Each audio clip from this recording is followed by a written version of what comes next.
Wake that ass up. Early in the morning. The Breakfast Club.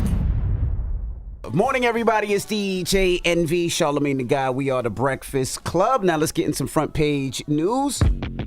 We got our special guest host, Roxy Romeo, and then we got Teslin Figaro. Good morning, Tez. Good morning, DJ Envy. Good morning, Roxy. Good morning, Charlamagne the Guy. Good morning, everybody. To the hood whisperer, Teslin Figaro. Let's jump right into it. Joe Manchin, what's going on? Yeah, oh man. Senator Joe Manchin said Thursday he is thinking seriously about dropping his affiliation with the Democrat Party and becoming an independent. Exactly. I want to know who took him serious as a serious Democrat. Let's listen to what he had to say, and we'll talk about it on the other side. You've said many times that you're not like the Democrats today or the National Democratic Party. You're not like the National Republican Party. Why not just say, you know what, I'm going to be an independent? You thought about that? Absolutely.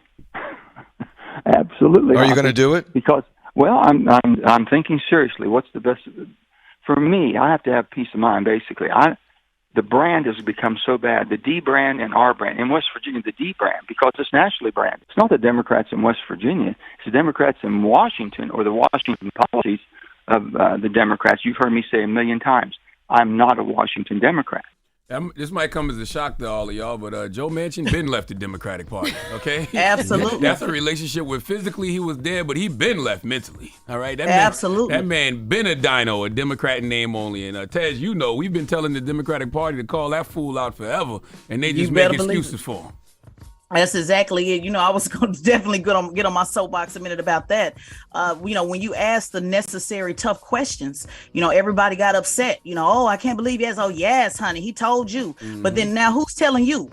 Now, at the end of the day, Joe Manchin has sat here and pimped let's just be clear about it, pimped the Democrat Party, ran interference on multiple policy they were trying to push, like the Inflation Reduction Act, the Biden's Environmental Protection Agency got involved in that, got involved with the infrastructure bill, just sat there and caused all type of chaos. Nobody called him out, didn't want to say what it was. And now he's leaving you and possibly running for the running for president to once again take votes away from the Democrat Party. So I really want to know, you know, what Democrats have to say about this, Charlamagne, because they had it all figured out. And now he has left you in the wet spot. That's the best as I can be. Remember when I had the vice president, Kamala Harris on my late night talk show, and I was pushing her on getting Joe Manchin on the same page, and everybody got upset with me. As if I was saying something wrong. You know? Sure did. Lord have mercy. Yep, sure did. They got upset and, oh, he told you? Say, yes, honey, yes. So where are you at? Where's the yes committee? Where Team Yes at? Team Yes. Democratic Party Team Yes. Where they at? All right. Well, that is front page news. Tez, we'll see you in a couple of minutes. Everybody else, let's open up the phone lines. Get it off your chest. 800-585-1051. If you need to vent, phone lines are wide open again. 800-585-1051. It's the Breakfast Club. Good morning. Wake that ass up. Early in the morning. The Breakfast Club. Morning, everybody. It's DJ NV, Charlamagne the Guy. We are the Breakfast Club. We have our special guest host with us, Roxy Romeo. She's back. And let's get back into some front page news. Hey, Tez. Hey, good morning, DJ Envy. Good morning, Roxy and Charlamagne the Guy. Peace, Tez. Now let's jump right into it. Let's talk about this teenage girl with autism. What happened with this young lady? Yeah, this was a real interesting story. It happened in the UK, but we have similar bills as well that protect the LGBT community. So I thought this was really interesting to look at. Police have been accused of heavy-handedness after an incident involving West Yorkshire in Leeds of a 16-year-old who suffers from scoliosis and autism. She was dragged out of her home for making a comment that the police officer looked like her lesbian nana. So she was dragged away, kicking and screaming. Now, let me just kind of break down what happened. The mother said that the officer took the comment the wrong way and that she was not homophobic. They entered her home and the daughter had panic attacks, and they were trying to tell her, listen, she's autistic. She didn't mean anything by the comment. And the officer basically said, we don't care. We're going to arrest her for a homophobic offense. Now, just backing up a little bit, they brought her home because she was out apparently intoxicated somewhere. So when they brought her home, and she made the statement, that's when the female officer got offended. And it's the audio. I have some audio here of just her explaining, you know, with the mother trying to plead with her, saying she's autistic. Now, while this, you can see this video on TikTok, while the mother is telling her, listen, she's autistic, the girl is hiding in a corner. And so she's pleading with the officers, and you can hear the officers, they have a very strong accent, but you can hear the officers saying, I don't care, she's going to jail. Let's take a listen. She's autistic. I don't care. She's autistic. I know you're arrested. I'm telling you, I've got Eunice coming. She's going to be arrested tonight. I'll wait till the police officers coming. I'll explain what happened. If I get put... That's why we got her on the first place. Me if I get put calm down. She's autistic. Can you stop staring at her, please? She's got autism. Can you just stand there? She's in a cupboard. She can't go anywhere. She can't go anywhere. Stand there, dear. They're going